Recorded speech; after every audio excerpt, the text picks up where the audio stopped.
I've shown you this overgrown area. There's an interesting development here I want to highlight. Justin hit with Prosperity Homestead. This is an Empress tree, and you can see the deer have eaten all the leaves off it. Now that doesn't bother me one bit because there's another tree right here. But these leaves have a 20% protein content. So if you're looking for fodder trees that are fast growing, easy to maintain, typically grow straight, and the Empress tree actually has a very tight grain, so it is valued in the marketplace, but you can consider an Empress tree. Now what we do is I do let it sprout up, and then we would dig that out of there. There's another one here, and then put them in rows, every tree about 4 to 8 feet apart. Now the great thing about the Empress tree, highly prized in Japan, is that you can still grow other things underneath. So what you can see here is perilla underneath here, and I'm actually going to harvest some of this perilla because I'm making a sauce, tomato sauce, and we can use actually I'll probably use the perilla for a soup later. Even though it's super hot outside, we do have noodle soups and broths and stuff like that.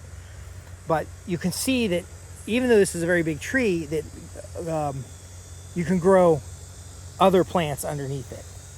And you can, of course, grow grass underneath it. Now, this particular area is slowly getting cleaned up. We're going to use a berm and basin system to grow this out. And I can show you some of the berms as we walk up this way. But this we showed in another video. I actually hand side this out and then use these materials for mulch. Now, I did have some comfrey over here. I don't see that anymore. Actually, I do. There you go. There's comfrey right there. That's comfrey. It's coming back. We've got all up in there that we can cut out and start putting garden beds in. But the basis of the berm and basin system is that we are getting berms in place to grow on and basins in place for water management. And as that structure gets developed, we can then have tree lines and hedges. So that Empress tree right there is going to be part of a tree line, and then underneath that can be a hedge. Now, because of the shade and you're constantly observing the environment, I don't want too many trees on this edge. In fact, I'm going to thin out a lot of this stuff so the sun can get through, so that we can grow more berms here for growing areas. And I'll show you the berms. So this area right here has been cut out. And by the way, we are very blessed with lots of reishi mushrooms. I'm very thankful for that. But let me step over here and show you. All right, so these berms, that's just starting to get materials together. These berms like this are heavily mulched. We've got an assortment of the variety of mushrooms here. But what ends up happening is we come in and we just keep pulling out the plants that we don't want to keep and drop them on the ground as we're building up. Now this is an important part here. So we're building up a berm, and it has a lot of woody material in it, and so sometimes mushrooms grow in it. So what we're essentially doing is building a raft, and within that raft is going to be a lot of organic material, a lot of suitable growing space, but because it's heavily mulched, there won't be that many weeds. Now you might be saying, well, Justin, it looks like there's weeds everywhere right now. But again, there are no fences. And so this is literally out in the open. And so all that other stuff helps with our deer and pest management. Now, of course, I can come in here with waste hay and straw from the goat pens. I can come in here with additional manure. I can come in here with compost and top dress it with compost. But we're doing all of that on the berm. And then in between, we don't necessarily have a basin because I didn't dig down here. But the middle here, we're allowing some of the plants to come up because there's a lot of nitrogen fixing trees in there. I'd like the nursery out.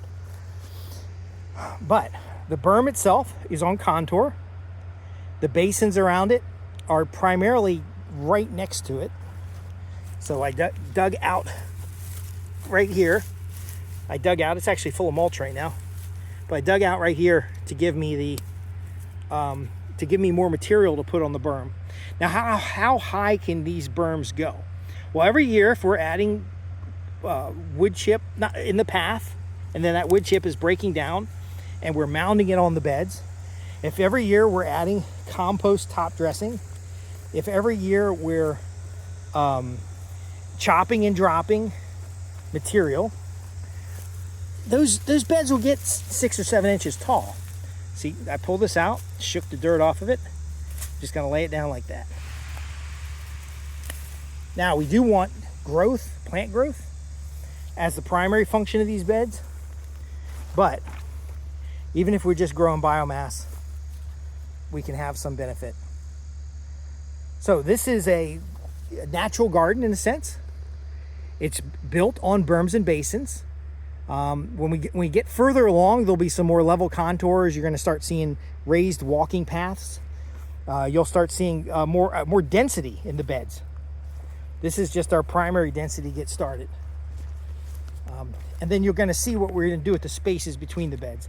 Spaces in between the beds, we're going to mound biomass, turn those materials to make compost, then throw compost on the beds. And then after the beds are more mature, we'll broad fork between and make another set of beds in between there. And so rather than tilling up the whole area, we've actually got a incremental approach that allows us to feed that soil before we disturb that soil. And then even then, the beds are just broad forked, and then materials are layered on top of those beds. And you can see some leftover stuff growing in there, and a lot of this mulch. See how easy that stuff pulls out? It's because this mulch makes it difficult for the root to set. And then as we get more mulch, it just gets layered up on the bed. The mulch prevents evaporation of moisture, so we're not out here watering all the time. And then as I get more surplus materials like wood chips for these paths, there'll be more definition and structure. And you can see over here. Again though, there are no fences, and so the chaotic nature of things, especially this vegetative strip right there off the road, makes it more suitable for deer to spend time in the edges rather than coming into the gardens itself. I'm Justin Hitt with Prosperity Homestead. If you're interested in this kind of thing, we have classes that are forming all across the region, and whether you come here or you go someplace else, there's a number of demonstrations here. Plus I have a series called Let's Explore Nature that goes through many of the different sites where people are implementing this and they have more mature setups. What's going to happen here is we're going to have stuff growing all this whole area, usually bulk crops, and it's going to be in contoured berms. And in between there will be basins. There may even be a basin at the top to catch water and lens it through the rest of the garden. That is going to be put together in a course. If you're interested in that course, visit www.prosperityhomestead.org and ask your questions. I know it don't look like much, but these are vegetables, and they've been quite abundant despite being right out in the open. And the reason why the deer aren't destroying everything is because there's a lot of biomass and alternative crops and alternative feedstock available for them. They aren't being attracted to the area because there's no concentration of tasty vegetables. It's all interplanted with a lot of other stuff they like to eat. I'm Justin Hitt, www.prosperityhomestead.org. Of course, like and subscribe here. Ask your questions. This has been an example of a berm and basin garden with a tree line in it. And of course, the tree line just is creating microclimates. And we can manage that tree line. We can manage the hedges. We can manage the contoured grow beds. We can do all of that.